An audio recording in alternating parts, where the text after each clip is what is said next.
तो आज हम बनाएंगे ब्रोकली और आलमंड के कबाब। एक ऐसे कबाब जो आज से पहले शायद आपने कभी नहीं खाए होंगे।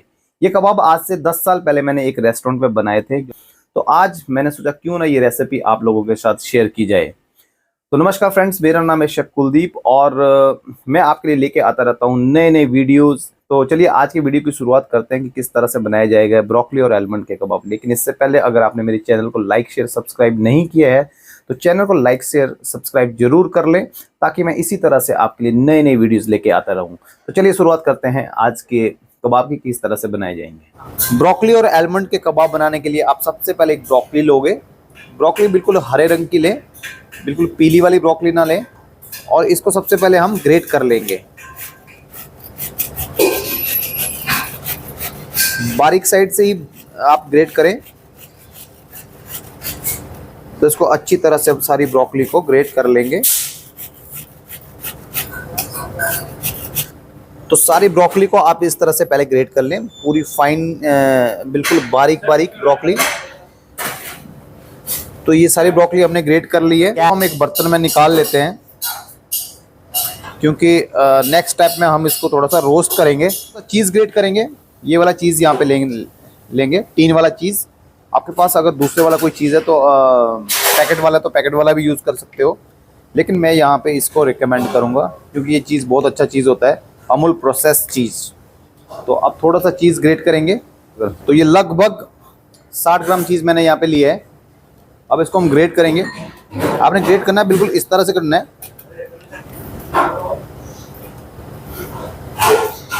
करना है, ताकि चीज़ अच्छी तरह से ग्रेट हो जाए लंबे लंबे।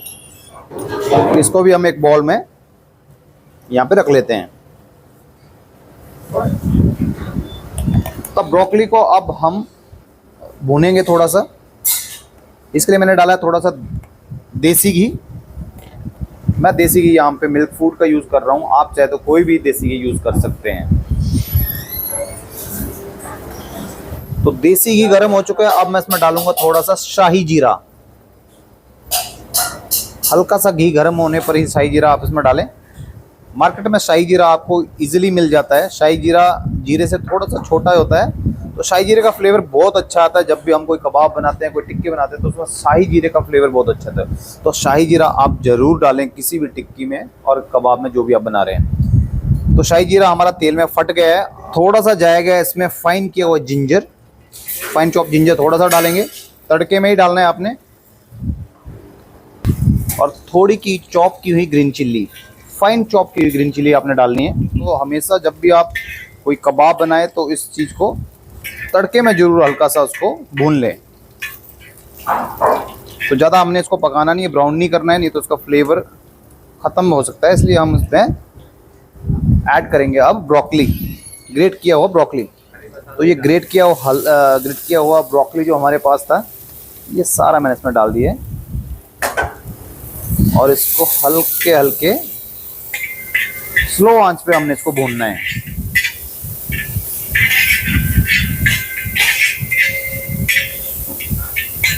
एक चीज़ और मैं आपको बता दूं, ब्रोकली को आप बहुत ध्यान से पानी में वॉश कर लें, क्योंकि ब्रोकली में ग्रीन कलर के छोटे छोटे कीड़े भी होते हैं। तो हमेशा ध्यान रखें कि इसको आप नमक वाले पानी में पहले डाल के रखें। तो अब इसमें हम डालेंगे कुछ मसाले। सबसे पहले हम डालेंगे थोड़ा सा सॉल्ट, इसमें हल्दी, थोड़ा सा जाएगा इसमें धनिया पाउडर, थोड़ा सा जीरा पाउडर, और हाफ टी स्पून जाएगा इसमें गरम मसाला। हाफ टी स्पून डालेंगे इसमें हम इलायची पाउडर। इलायची पाउडर का फ्लेवर बहुत अच्छा आता है, तो इलायची पाउडर इसमें ज़रूर जाना चाहिए। और हाफ चम्मच डालेंगे हम इसमें आमचूर पाउडर। तो हल्की आंच में इसको धीरे धीरे भूनते रहें। इसमें धीरे धीरे इस तरह से आप भूनते रहें। और ब्रोकली हमारी भून चुकी है। अब थोड़े से इसमें ऐड करेंगे हम आलमंड। बादाम को आपने चॉप कर लेना है इस तरह से, बिल्कुल फाइन चॉप। और थोड़ा सा बादाम, चॉप किए हुए बादाम हम इसमें डालेंगे। इससे क्या होगा, थोड़ा सा इसका मॉइस्चर और सूख जाएगा।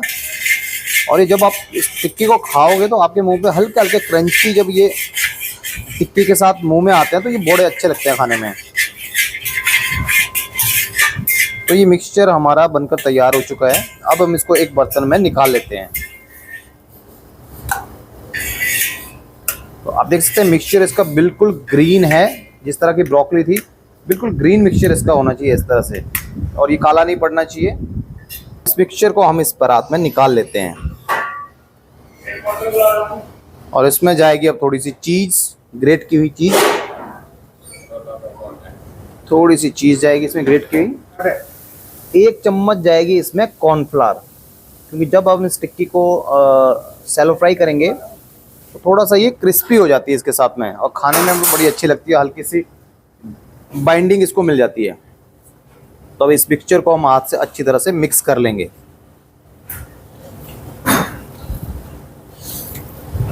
इस तरह से आपने मिक्सचर को मिक्स कर लेना है अच्छी तरह से। ज़रूरत नहीं है ना आलू, ना पनीर, ना रोस्टेड चना, क्योंकि इसमें जब हमने चीज़ डालती है तो चीज़ से ही इसकी अच्छी बाइंडिंग मिल जाएगी। और जब ज़्यादा बाइंडिंग एजेंट चीज़ें हम इसमें डाल देते हैं तो आपकी टिक्की खाने में उतनी टेस्टी नहीं रहती, क्योंकि सारा फ्लेवर रोस्टेड चने का और कॉर्नफ्लावर, ब्रेड क्रम्ब उसका आ जाता है।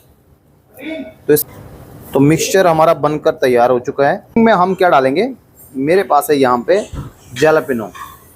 थोड़ा सा स्टफिंग में हम ये डालेंगे। जब आप इस टिक्की, बिल्कुल माइल्ड टिक्की है, जब आप इसके बीच में कुछ हल्का सा स्पाइसी सा आपको खाने को मिलेगा तो ये खाने में और भी अच्छा लगेगा। थोड़ा सा आपने यहाँ पे जैलापेनो ले लेना है। अगर आपके पास घर पर जैलापेनो अवेलेबल नहीं है, वैसे तो मार्केट में भी मिल जाता है, अगर नहीं है तो आप विनेगर में ग्रीन चिल्ली के को डाल के उसके साथ चॉप कर सकते हैं, क्योंकि जब हम इसकी स्टफिंग करेंगे तो हमें छोटी छोटी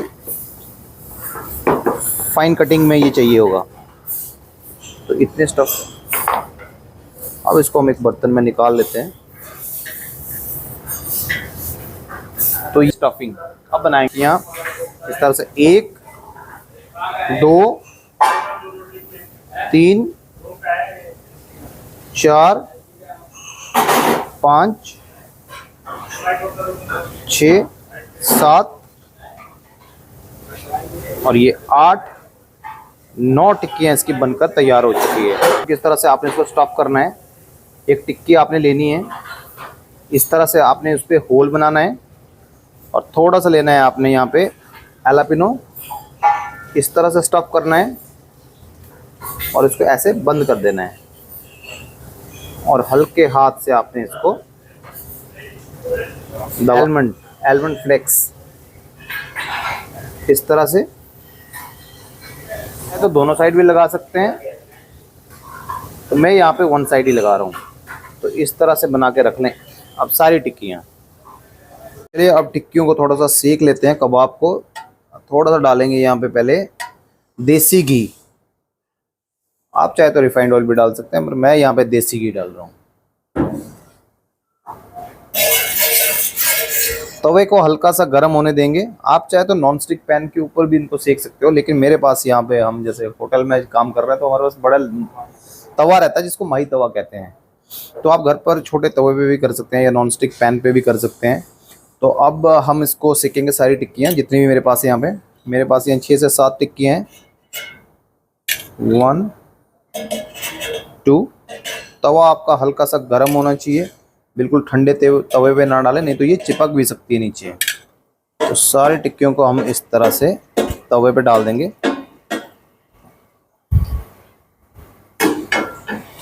और हल्का सा घी ऊपर से इस तरह से डाल देंगे।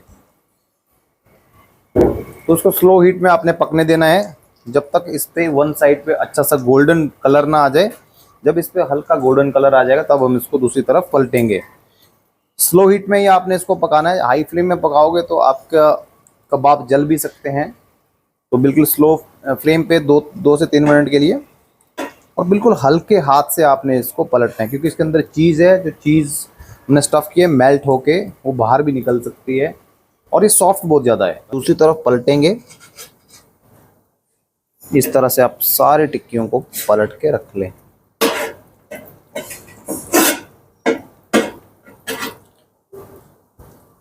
ज़्यादा इसको पकाने की ज़रूरत है नहीं, क्योंकि मिक्सचर ऑलरेडी हमने कुक किया हुआ था, तो उसको ज़्यादा पकाने की ज़रूरत है नहीं। जस्ट हमने कलर देना है बोथ साइड, दोनों तरफ, और इसको फिर सर्व कर देंगे।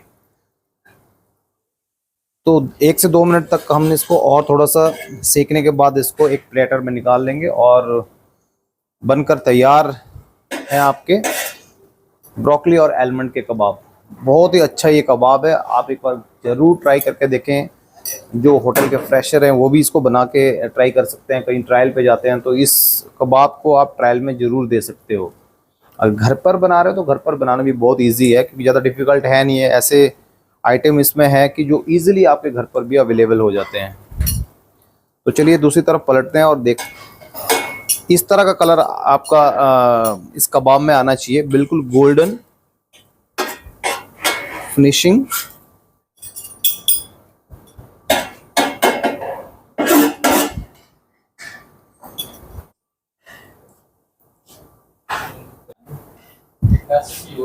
तो ब्रोकली और आलमंड के कबाब आपके बनकर तैयार हो चुके हैं। आप इस देख सकते हैं कितने सुनहरे ये कबाब लग रहे हैं देखने में, और खाने में भी उतने टेस्टी।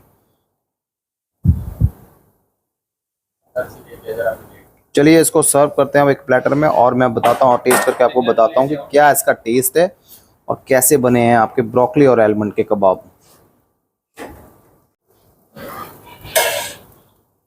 तो बनकर तैयार है आलमंड और ब्रोकली के कबाब। घर पर बना सकते हैं, अपने मेहमानों को खिला सकते हैं, और खुद भी बना के इसको खा सकते हैं घर पर। बहुत ही सिंपल सी आसान सी रेसिपी है, और ब्रोकली और आलमंड के कबाब बनकर तैयार हैं। चलिए मैं आपको बता दूं उनका टेस्ट क्या है। बना अब दिखाता हूं आपको कि स्टफिंग आप देख सकते हैं, खाने में भी उतनी लाजवाब, बहुत सॉफ्ट टिक्की है, क्योंकि इसके अंदर चीज़ भी बहुत ज़्यादा है, और इसके अंदर चीज़ होने की वजह से ये सॉफ्ट बहुत ज़्यादा है। अमेजिंग, ज़रूर ट्राई करें। जो इसके अंदर से स्टफिंग है एलापिनो इसके स्टफिंग में इसके फ्लेवर को और चेंज कर रहा है। बाहर से माइल्ड है, लेकिन इसके स्टफिंग को, अंदर की जो स्टफिंग एलापिनो की, हल्का सा आपको स्पाइसी फील होगा, जो उसके टेस्ट को और इम्प्रूव कर रहा है। अमेजिंग, और इतनी सॉफ्ट है कि मैं आपको बता दूं, किसी के पास किसी के दांत भी कमज़ोर हैं तो वो भी इसको बड़े आसानी से खा सकता है, क्योंकि सॉफ्ट बहुत ज़्यादा है। तो आप भी इस टिक्की को घर पर जरूर ट्राई करें, और कमेंट बॉक्स में मुझे ज़रूर बताएं कि आपको ये टिक्की कैसे लगी। Thank you so much, thanks for watching my video.